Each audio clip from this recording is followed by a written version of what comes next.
every fight since he's been with you, he's shown his maturity. So I wonder what you guys have done that we don't see that's aided that process. Well, it's something that he'll learn as a man anyway, going along the process. You do if you trust in the people around you. I mean, he's got some. He's looking after himself a lot better. He's understanding his body a lot better, thanks to the boys at Loughborough University, and the boxing ring craft. He's got to trust in that, and I know he does, because that's what takes you to the next level. He's a fighter at the end of the day. He's always going to do that. That's his default system.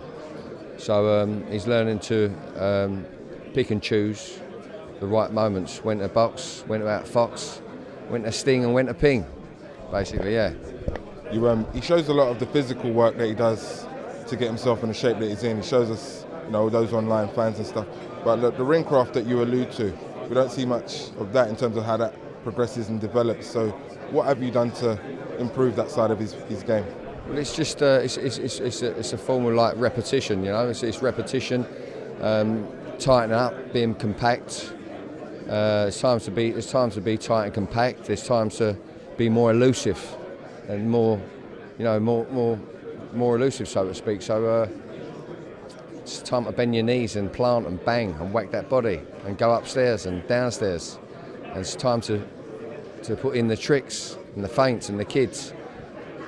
So it depends who you got in front of you. So, yeah. Does he put him to bed, or does it go the distance in your eyes? I'm expecting Dillian Whyte to pull off a career best performance because of the percentage, the extra percentage I know was there that we haven't brought to the surface just yet. So you've heard it from me. So it's going to end him round? No, I'm not going to say that, but we're going to the fans are going to be very, very, very, very happy. They're going to be very well entertained, and they're going to be talking about this fight like they did the last one over Christmas dinner. Chisora touched on Eddie not standing behind his boy in the press conference, which I thought was quite noteworthy.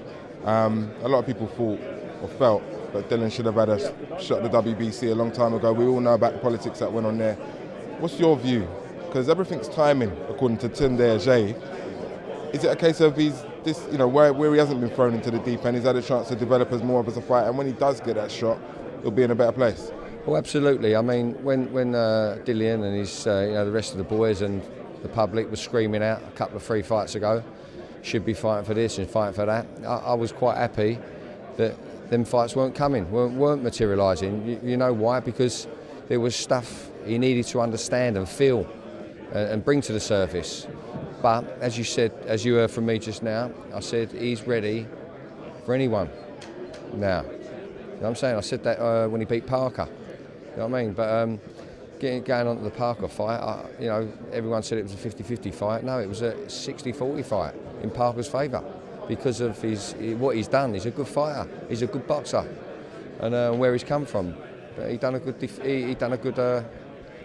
the good win, and we planned that win. Does Dillian get enough credit, do you think, for that win over Parker and the win over Brown before that? The true boxing fans know what a tough fight the Parker fight was, and the way he held it together and he believed in himself. And listen, Dillian Whyte, he's got there's something he's got which you can't. It hasn't got a name. I call it it. He's got it. You know what I'm saying? So when you've got it, you can work with it, and you can bring it out. You know what I mean? And he's a tough. Not only a tough man, he's a skillful man. He's a skillful man, and he's got great self-belief. Yeah. So when you've got them ingredients, you can nurture and mould and plant things, and they bloom, so to speak. So yeah. Last question then. He got beaten by Anthony Joshua, taken out in the ring 3 years ago. He went to what I call extremely deep water against Parker, showed a level of grit, determination that you say, that it. Hell of a learning curve over the last 3 years. This fight here is going to set him up for a great 2019. What would you like to see happen should he come through this successfully? Well, that's up to Eddie Hearn and Dillian himself. But what would you like to see? It's obvious. Well, I'd like him to see, listen, Wilder and Fury are going to be busy, yeah, and it'd be a good fight, him and AJ. I mean, the fans in the world and the British public would love to see that. That'd be the third time, and I think let's get Dereck out of the way in good fashion, and see what materialises from there. But yeah, it's a no-brainer, isn't it? Yeah. Well, listen, hopefully it materialises. Thanks for your time. Appreciate it. Good luck on the weekend, mate. Good man.